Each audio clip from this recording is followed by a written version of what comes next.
Right now with us is Mr. Dhananjay Junarkar. After a long time, a very happy Mr. Junarkar of the Congress. Junarkar साहब नमस्कार। नमस्कार sir, नमस्कार। नमस्कार। बड़े खुश नजर आ रहे हैं सर, क्या बात है सर? आपको देखने के बाद सर कोई भी आदमी में प्रेरणा और खुशी बिल्कुल ऑटोमेटिक आ जाती है सर। क्या बात है साहब। किशोरी लाल शर्मा जी की पत्नी ने सोनिया जी को आज कहा, आज जो अभी भी जो फुटेज चल रही थी, we can run that footage again, जब वो मिलने गए उनको, कि आपने शेर को पैदा किया है। तो सोनिया जी ने कहा क्योंकि मैं शेर नहीं हूँ इसलिए। ये बोला सोनिया जी ने किशोरी लाल शर्मा जी की पत्नी को। तो किशोरी लाल शर्मा जी ने हरा दिया। That's Rajiv Gandhi's drawing room. Now of course Sonia Gandhi's drawing room. That's at number 10 Janpath. They've been there for a long time.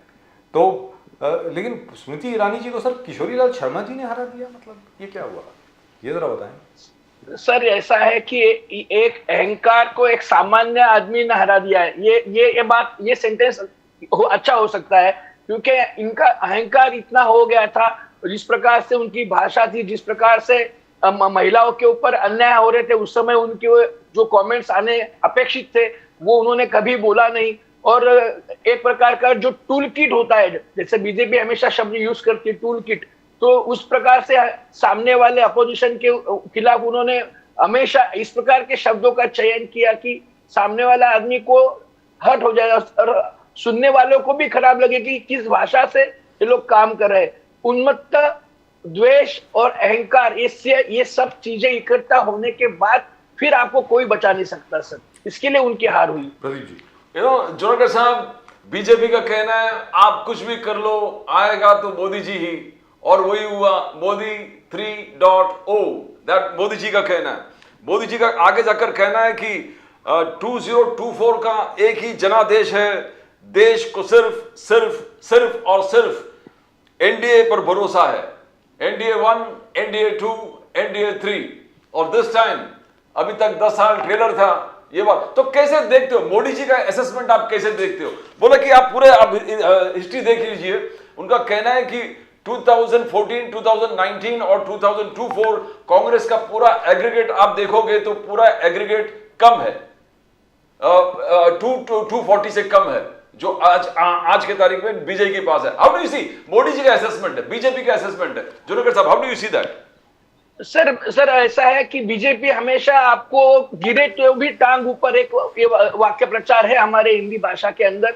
उस प्रकार से वो उनका भाषण आप वही हिसाब से लीजिए, क्योंकि आप देखिए कि 5 जो चरण चल रहे थे इलेक्शन के 5वें चरण तक, जो जिस प्रकार से चल रहा था और वोटों का जो संख्या रिलीज करना चाहिए था चुनाव आयोग नहीं कर रहा था, ये बात सुप्रीम कोर्ट तक गई थी।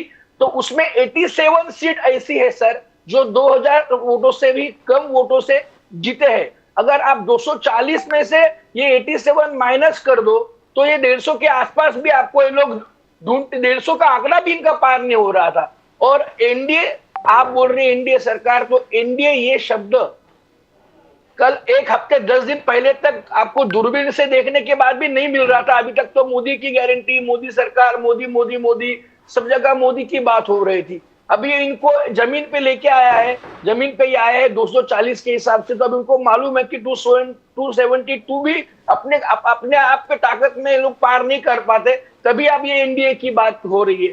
तो इनके बातों में कोई दम नहीं है। और सर सेकंड थिंग, हमने कांग्रेस ने प्रगति की है, हम डायरेक्ट डबल हो गए, हम 50 से 100 हो गए, 100 101 हो गए हम लोग। तो हमने तो बिल्कुल प्रगति की है। सर 101 कहाँ हुए सर? 100 एक और कहाँ से आ गया? 99 से 100 हो गए यार, 101 कहाँ?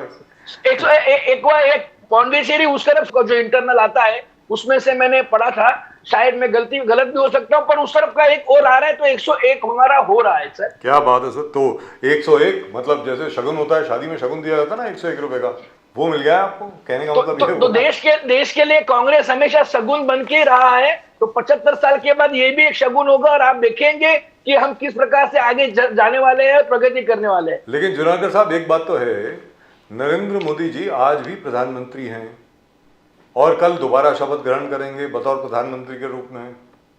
वो आप लोग रोक नहीं पाए। और जैसा नीतीश कुमार जी के केसी त्यागी साहब ने आज कहा कि भैया हम तो वेट कर रहे थे कि हमें कन्वीनर बनाया जाएगा इंडिया अलायंस का, वो आपने नहीं बनाया।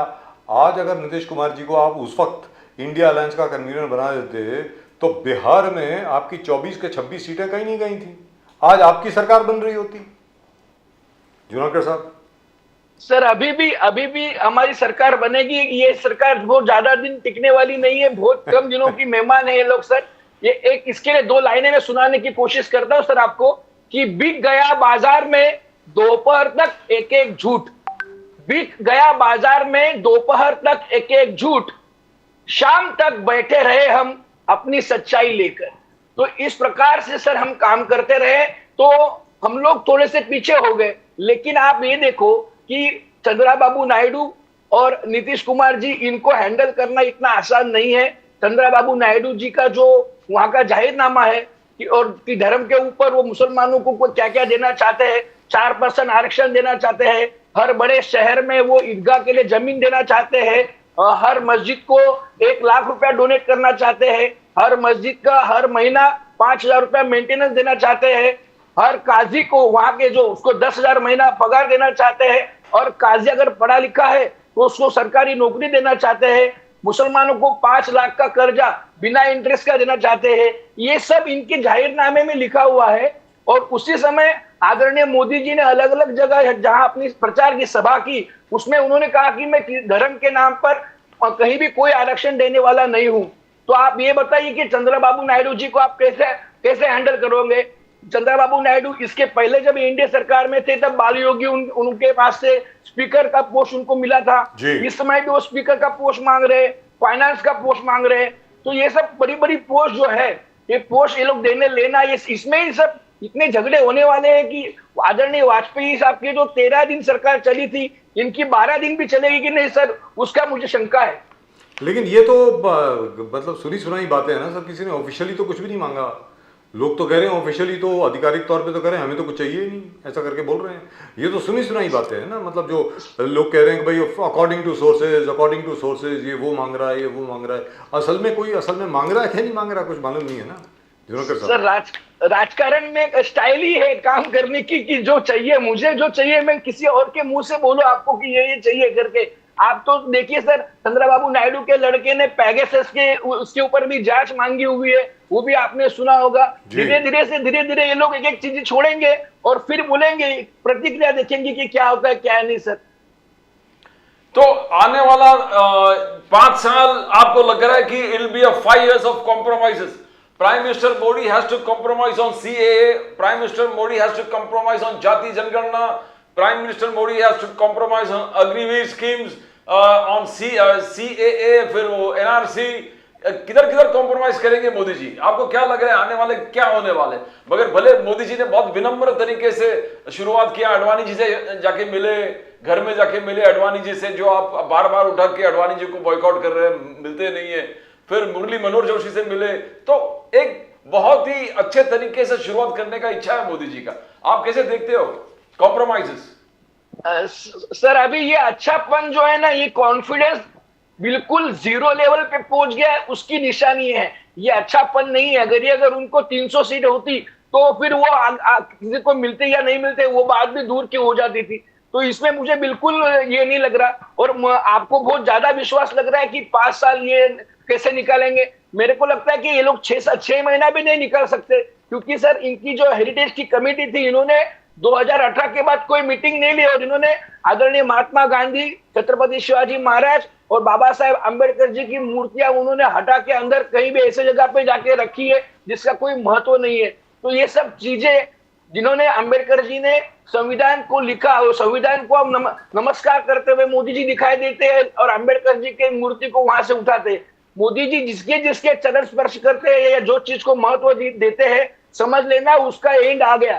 तो इसी प्रकार से मोदी जी ने जिनको नमस्कार किया, उनको मोदी जी ने मार्गदर्शक मंडल में डाल दिया है बीजेपी के। तो हम तो बिल्कुल आशावादी है कि ये गवर्नमेंट अपने आप अपने पाप के कर्मों से गिरने वाली है।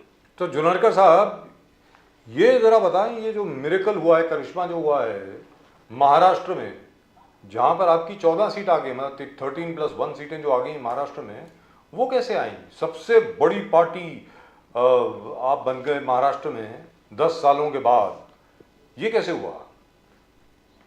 सर मैं इसके पहले के आपके डिबेट में भी सर मैंने बताया था कि अंडर करंट लोग नहीं चाह रहे मोदी सरकार को, और ऐसा है कि हम ऐसी पोजीशन पे थे कि हम और ज्यादा सीट मांग कर वहां भी हम जीत सकते थे, लेकिन हमने अपने आप पे काबू रखा कि नहीं, हम लोग को सबके साथ लड़ना है, सबके साथ सबको लेके चलना है। इसके लिए हमने हमारी डिमांड कम रखी, त्याग किया एक बड़े भाई होने के नाते, और सबको साथ में लेके हम चले। और अंडर करंट इसके इससे ज्यादा भी और भी था, पर मुझे आश्चर्य है कि ये 240 तक कैसे पहुंचे। ये जो 87 सीट्स 2000 कम वोटों से चुन के कैसे आई, और एक करोड़ से ज्यादा वोटरों की संख्या कैसे बढ़ी, पांचवें चरण तक ये जादू कैसे हुआ। आज नहीं तो कल ये बाहर जिस दिन आएगा उस दिन आपको मालूम पड़ जाएगा कि इनकी 150 के अंदर ही समाप्ति थी। राहुल गांधी जी ने कहा था कि mandate is against prime minister Modi. उन्होंने कहा 60% of the electorate has voted against prime minister Modi.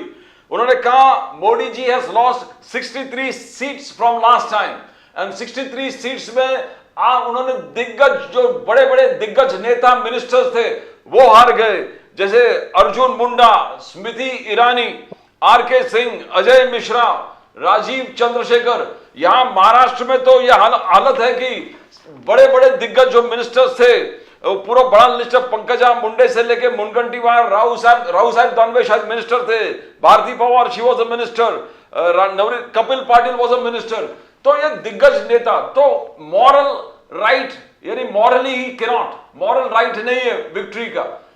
Mandate against prime minister Modi, Rahul Gandhi ji का कहना। बोलिए बिल्कुल बिल्कुल बिल्कुल 200% उन्होंने सही कहा है। मैं सिर्फ महाराष्ट्र की बात करूंगा तो आदरणीय मोदी जी ने 18 सभाएं ली, 18 सभा में से चुन के केवल 3 लोग आए, मतलब 15 लोग हारे। अभी इसमें से आप ही खुद ही उनका एवरेज निकालो कि 18 सभा के पीछे 3 आदमी चुन के आ रहे हैं। तो अभी मैं गणित में इतना होशियार नहीं हूं, आप निकालो। और सेकंड थिंग, वो लोग बार बार नेहरू जी के साथ कंपटीशन कर रहे, कंपैरिजन कर रहे कि तीन बार ये तीसरी बार हो रहा है तो नेहरू जी के जैसा सेम हो रहा है। लेकिन नेहरू जी का जो जीतना था वो उनकी सीटें थी वो अलग थी। 1952 में उन्होंने 364 सीटें आई, 1957 में 371 सीटें आई, और 1962 में 361 सीटें आई। लेकिन उस वक्त कंपटीशन था नहीं ना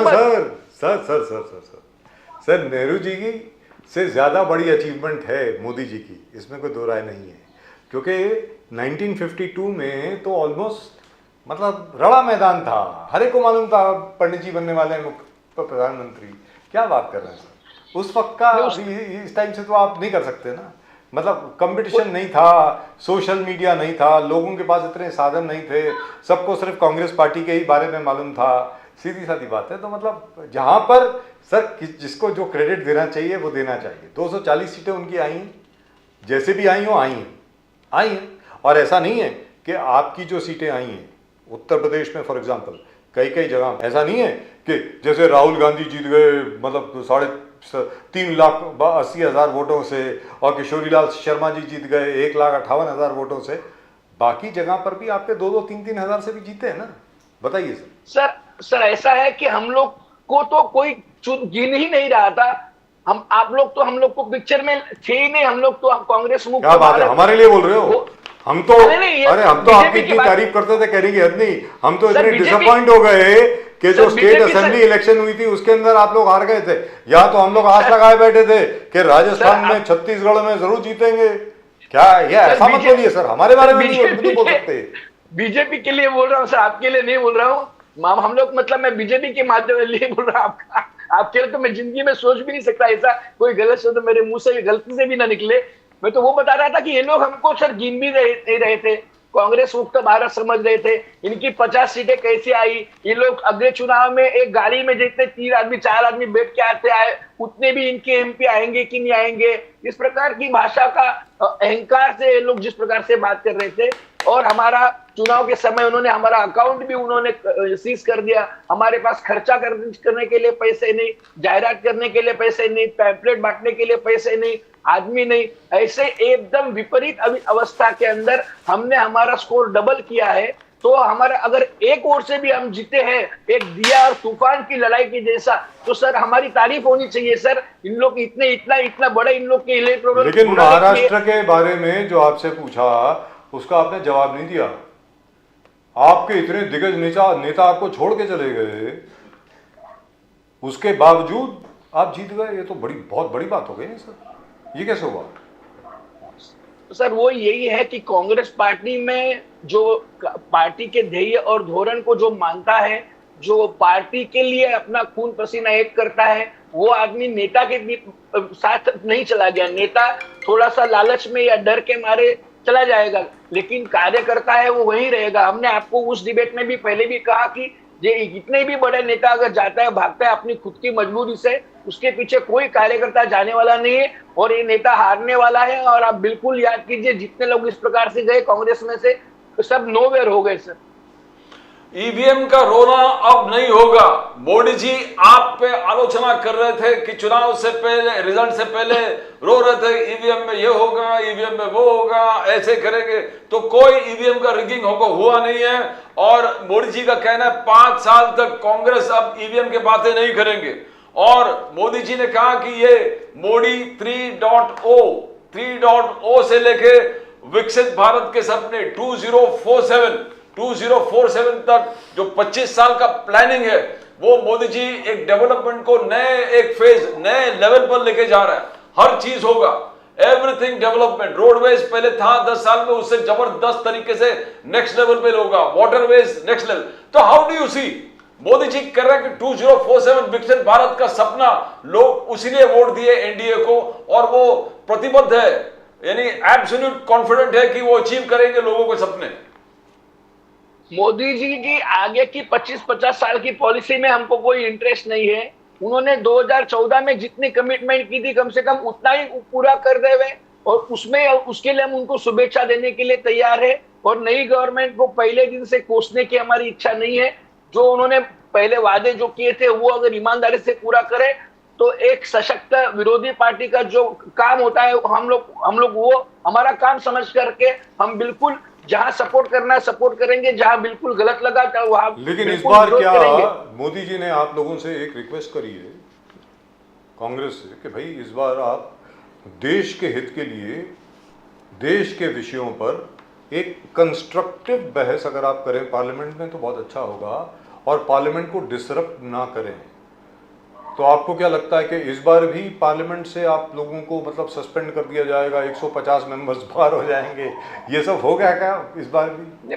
पहली बात ऐसा है सर कि आदरणीय मोदी जी ने पार्लियामेंट ईमानदारी से जाकर वहाँ प्रेजेंटी लगाए, वहाँ रुके, वो अच्छे से सबके साथ बात करें। इलेक्शन चुनाव में जितना भी आपको बोलना था, क्रिटिसिज्म करना था, हो गया। अभी इलेक्शन होने के बाद 24 घंटा इलेक्शन के मूड में रह के सामने वाले व्यक्ति का अपमान करना, उसको क्रिटिसाइज करना, वो तो आज भी बोल रहे हैं आपके खिलाफ, वो तो आज भी आपके खिलाफ बोल रहे हैं। नहीं, वो संसद भवन के अंदर की बात कर रहा हूँ। आपको संसद भवन में आपको मदद चाहिए तो आप उस प्रकार से काम कीजिए। आप अपोजिशन वाले के माइक बंद करने का काम मत कीजिए। आप अपोजिशन वाला अगर कुछ अच्छी बात बोलता है तो उसके ऊपर से कैमरा हटाने का काम मत कीजिए। आप आदमी कोई खड़ा है, कोई बात करना चाहता है, 100 लोगों को आप एट ए टाइम बर्खास्त करते हैं, निलंबित करते हैं बिना कुछ किए, 150। और आप सोचिए, और बिना चर्चा के आप बिल पास करते हैं। और कांग्रेस को देशभक्ति या देश हित के लिए काम करने का, समझाने का, लाइन ये वापरने का अधिकार बीजेपी को दूर दूर तक नहीं है।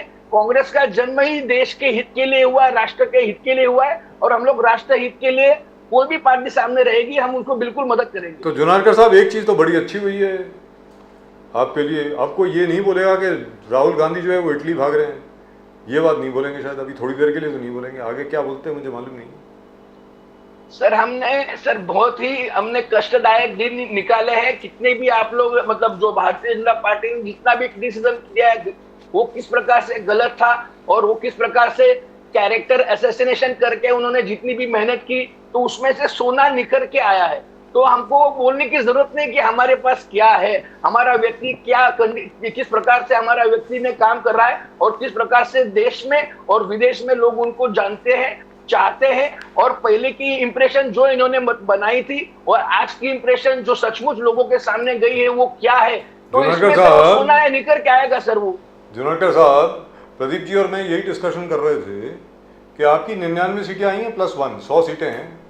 वैसे ऑफिशियली 99 है अभी तक, ऑफिशियली ऑफिशियली 99 है। वो सांगली के जो आपके कांग्रेस के नेता हैं, आप ही के नेता हैं, आप ही ने खड़ा किया था उनको वहाँ पे उद्धव ठाकरे जी को मैसेज भेजने के लिए, क्योंकि धारावी की सीट से उन्होंने खड़ा कर दिया था अनिल देसाई को, इसलिए आपने सांगली से उसको खड़ा कर दिया। खैर वो अलग बात है, लेकिन हमारा ये डिस्कशन चल रहा था और मैं बड़ी सीरियसली आपसे सवाल पूछ रहा हूँ बड़ी गंभीरता से कि 100 में से कितने आपके साथ रहेंगे? ऐसा तो नहीं कि मोदी जी और अमित शाह जी फिर दोबारा उठा करके मतलब 50 के करीब एकदम बीजेपी के अंदर, कहीं ऐसा तो नहीं है? नहीं सर, वो दिन चले गए। अभी वो डराने के जो दिन थे वो सब चले गए। जितने डरपोक थे, जिन्होंने कुछ किया था, जिसको जो भय था, वो चले गए। अब जो है वो खानदानी लोग हैं, रहने वाले हैं और पार्टी के लिए मरने वाले लोग हैं, और बिल्कुल इसके बाद कोई कहीं जाएगा नहीं, इसका मुझे विश्वास है sir. JPC joint parliamentary committee inquiry मांगा है राहुल गांधी ने। राहुल गांधी जी ने कहा कि there is a link between the stock market collapse and prime minister Modi and the exit polls. तीनों को लिंक करके राहुल गांधी जी ने कहा कि I want a full fledged inquiry and a full fledged inquiry not less than the joint parliamentary committee. बहुत serious charges लगा दिए मोदी जी पर। क्या यू बिलीव दैट ये पूरे स्टॉक मार्केट कोलैप्स के लिए मोदी जी रिस्पांसिबल है? सर आप तो इतने बड़ी पोजीशन पे बैठे हैं, आप इतनी न्यूज देखते हैं, वर्ल्ड भी न्यूज देखते हैं, वर्ल्ड की और सब लोग हैंडल करते हैं आप लोग। तो आपने कभी देखा है सर 75 साल में कोई प्राइम मिनिस्टर हो, कोई गृह मंत्री हो, शेयर बाजार ऊपर जाने वाला है, शेयर बाजार नीचे आने वाला है, इस प्रकार का कोई कमेंट करता है? इन्फ्लुएंस करने की जिसकी शक्ति है, कोई आदमी ये इस प्रकार की भाषा में इस प्रकार से मैसेज देता है? तो ये लोगों ने क्या किया है सर? ये मैसेज दे के इन्होंने जो पैसे लगाए थे अपने लोगों ने, ये पैसे इन्होंने डलवा के फिर अपने लोगों के पैसे निकलवाए। इलेक्शन में इनको मालूम था हम लोग हार रहे हैं और इन्होंने अपना पैसा वापस निकाल लिया।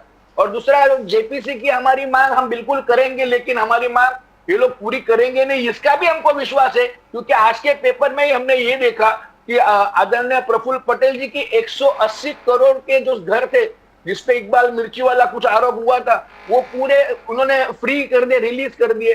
तो इनके साथ जो जाता है उनको क्लीन चिट मिलती है, और इनके खिलाफ कुछ बोलो तो उसमें फिर सामने वाले का कोई सुनवाई नहीं है। ये दो ही तत्वों पे आज 15वां सवाल हम लोग देख रहे हैं कि किस प्रकार से लोग काम कर रहे हैं। 11वां साल देख रहे हैं जी।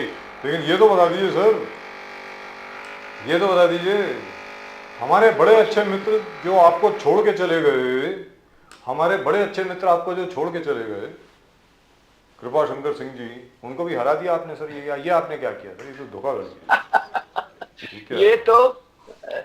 ये एक्चुअली मैंने ये तो सीट का सुना ही नहीं था, मतलब याद भी नहीं था मेरे को, पर आपने याद करा कर दे दिया। तो देखो उनका नसीब, ईमानदारी से अगर रहते मुंबई में तो उनको और बड़ा सम्मान मिलता। वो डर के मारे, क्या उन्होंने पाप किया कि डर के मारे उनको जाना पड़ा और फिर वहां से खड़ा रहना पड़ा?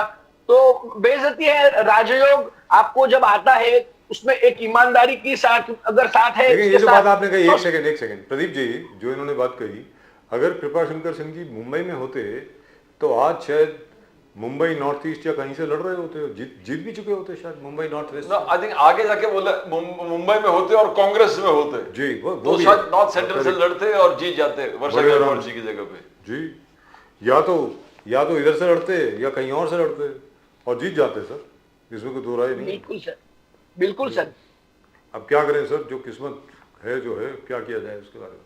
हम तो बड़े डिसअपॉइंट हो गए सर, हम तो बड़े डिसअपॉइंट हो गए। हमारे तो बड़े अच्छे मित्र हैं, हम तो चाहते थे कि वो जब पार्लियामेंट में जाएं। श्लोक कुछ सुना रहे हैं, श्लोक जी बोलिए सर, कुछ बोलने नहीं, श्लोक नहीं सुना रहा था, मैं खाली बोल रहा था किस्मत में कर्म भी आपका साथ देता है। कर्म अगर आपके अच्छे हो तो फिर भगवान वैसा रास्ता आपके लिए बना देता है सर। वो कर्म इनके इस प्रकार से थे कि मुंबई से उनको गांव का रास्ता जाना पड़ा और गांव से भी जाके और घर में जाने बैठना पड़ा।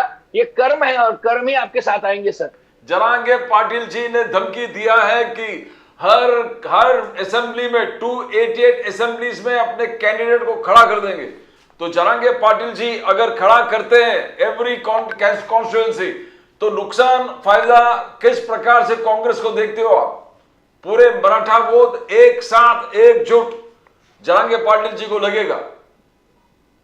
जरांगे पाटिल जी हमको मदद बिल्कुल मदद करेंगे, और ये धमकी शब्द हम नहीं वापरेंगे।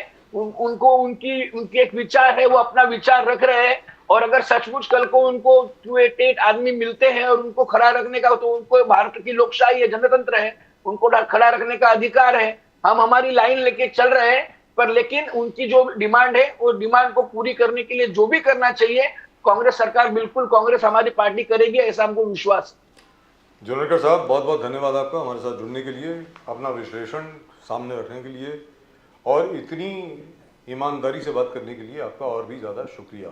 मैंने एक चीज़ देखी है, जब से आप हमारे शो में आए हैं, आप जितना ईमानदार स्पोक्स पर्सन मैंने और कोई नहीं देखा है। बड़ी ईमानदारी से हमेशा बात करते हैं, सच्चाई से बात करते हैं। इसके लिए आपका और भी ज़्यादा शुक्रिया। Thank you sir.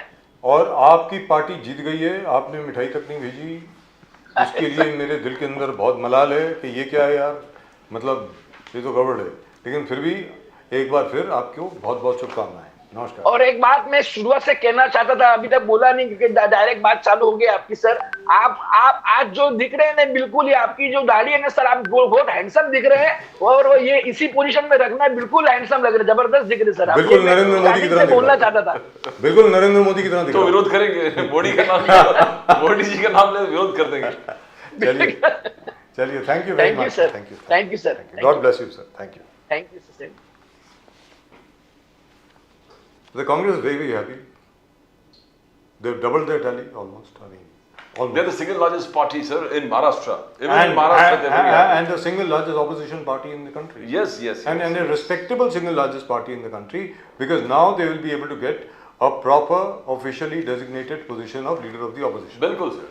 Exactly. I mean, there's no, you cannot, write down what Rahul Gandhi ji has actually achieved for the Congress. Which is fantastic. Yes, yes. At least 25 seats more than what expected, where normal, people, political observers thought that 75 is maximum the Congress could get. Rahul Gandhi took it to 25 more. If they don't stop at 40. Bilkul, exactly. Because people were also expecting that they might just stop at 40. Yeah, but most of the time it was after 2 yatras, 2 इतना संघर्षपूर्ण यात्रा के बाद, Kashmir, from Kanyakumari to Kashmir and from Assam to Maharashtra, from Manipur to Maharashtra. Yes. It's a great achievement in itself, and such a short time to take such a big, you can call it an expedition. And look at, I admire his physical fitness. I mean, look at the man. He's amazing. Really and truly amazing. So ये दोनों यात्रा has actually taken to a quantum jump where 100 is concerned. See the and he has saved 52 से 100. He has revived the Congress. Totally. Effectively, he has revived the Congress. Notwithstanding whatever Mr. Prashant Kishore says, I am surprised the man still has whatever to say, whatever he's saying. I mean, anyway, that is Mr. Prashant Kishore. And obviously he's a psephologist who's respected by all channels. Naturally, they're all interviewing him still, and they are still listening to him, which is strange.